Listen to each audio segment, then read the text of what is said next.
guys, welcome back to another video. My name is Nikita and you are watching Physiotherapy in UK.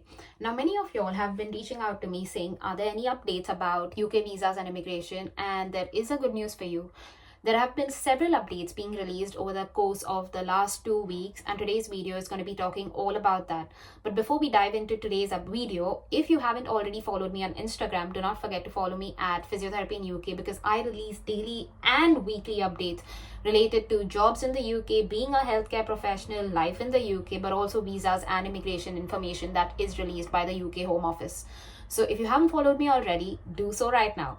But coming right into today's content, the first thing that I want to absolutely talk about is the UK visa processing times. Now, as you are aware, there have been several conversations by the UK Home Office on getting the UK visa processing times to what they used to be back before COVID. Now, this has been an ongoing sort of conversation between several top professionals within the UK government themselves. And they have actually said in the recent summit that they want to expedite or they want to fasten the process of granting visas to skilled workers, especially those under the Tier 2 and the health and care worker visa, because they want to get these professionals to come into the UK and start working so that they can sort of boost the UK's economy. Now, the UK government doesn't stop there. It actually goes on to say that it's going to possibly review some of the requirements or the basic eligibility requirements for the skilled worker professionals, including what are the salary, what is the qualificational requirement, what is the sort of job criteria, or what are the jobs that are included on the SOL, that is the shortage occupation list of the UK. Now, if you are not aware about what is the shortage occupation list and if your occupation falls under the shortage occupation list or not, please do not forget to go and check out this particular short where I've explained all of that, but I've also given you a link to find the list of all of the occupations under the shortage occupation list of the UK at the minute. So, coming down to some of the key points that I want to absolutely share with you, which I think is going to influence your sort of decision making about coming into the UK and the processing times related to UK visas in the UK generally right now. Firstly, you need to be aware that UK has sort of taken off the cap on the number of skilled workers that it can possibly have in the UK. So earlier we had a certain threshold beyond which you could not sponsor a person for a specific company. But recently, obviously, that threshold has been taken away by the UK government. And if you are a skilled worker who fits a particular job role and this company sponsor is happy to sponsor your visa, then the UK government has said that they can go ahead and sponsor your visa even if they have previously gotten a certain number of international candidates within their company in that particular year. So the sponsorship roadmap that is issued by the UK government recently has said that they actually want to increase or speed up the end-to-end processing times. That is from when the sponsor issues the sponsorship to the candidate versus to when the candidate actually comes and lands in the UK to actually start working. The second thing that the UK government has done to fasten this sort of process is that all of the sponsor applications, so there are many of y'all who will be considering applying for UK work, especially if you're on your PSW or on your dependent visas. And what UK has done recently, the UK government has actually said that all of the sponsor applications are paperless. So they've tried to sort of streamline the sponsor application process and get those results faster in a more reliable way. So the current sort of timelines is that the UK government actually aims, or the Home Office aims to sort of work through most of the applications on the Tier 2 general visa in up to 8 weeks, and you even have an option to receive it within 10 working days if you want to sort of pay the priority fees for it. If you are under the health and care worker visa, the good news for you is that your application gets processed within 3 weeks, and most likely right now it's taking about a week for you to receive an answer on your visa application. Now, the UK government has actually said that it's looking forward to actually increase these processing timelines, fasten it further, and this sort of process is going to work all through 2023 and 2024. So you can expect to receive your visa application answers even sooner than what are the timelines that were projected in 2022. So the second update that I absolutely want to share with you is related to the BRP card. Now, for those of you who do not know what is a BRP looks something like this, which is your biometric residence permit. Now, if you have been allowed to work in the UK or come into the UK as a student, once you land in the UK, you are expected to collect this card from the UK post office, which is nearest to you, within 10 working days. Now, what the BRP essentially is it's an identity document for yourself, which is one of the most important documents in the UK if you are coming to work or study here. It also tells you about what is your time limit to work or study in the UK, but it also gives more information about whether you are eligible to public funds and if you are allowed to work in the UK for any additional hours. For example, if you are a student, you are eligible to work for 20 additional hours on top of your studies. Now, all of this key information is displayed on your BRP, and this makes it one of the most important documents for you when you plan to come into the UK. You need to make sure that you do not lose your BRP.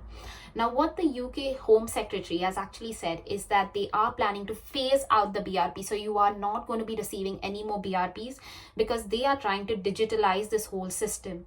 Now, if any of y'all have gone back home and have come recently into the UK, you know that at the immigration office in the UK's airport, that is in London Heathrow most likely, you will have to show your BRP before you are allowed to come into the UK, before they stamp the passport even.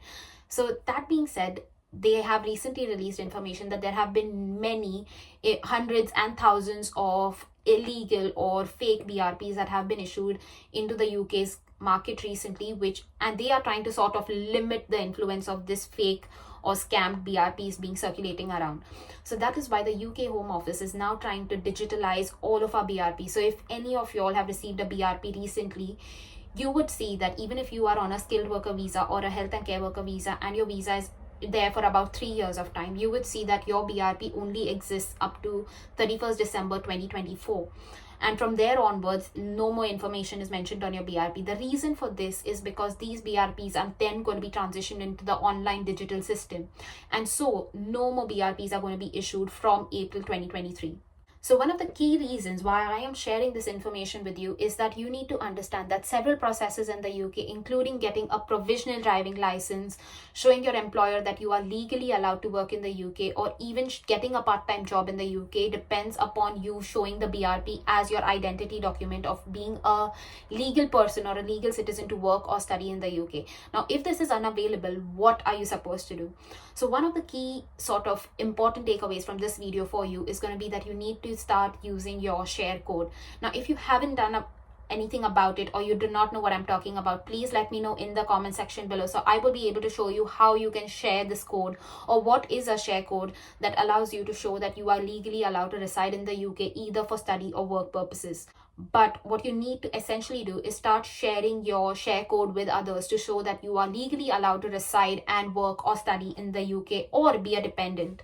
Now, coming down to the third biggest update, and this is related to student visas and dependent visas being issued in the UK. Now, as you are all aware, Swella Braverman has again come back, and she is actually trying to crack down. She's actually trying to reduce the number of students and dependents coming into the UK. So how is she planning to do this? So firstly, she's planning to make the process of getting your spouse into the UK more difficult. Now, there isn't a lot of information released about this at this stage, so it's really hard for me to tell you about it.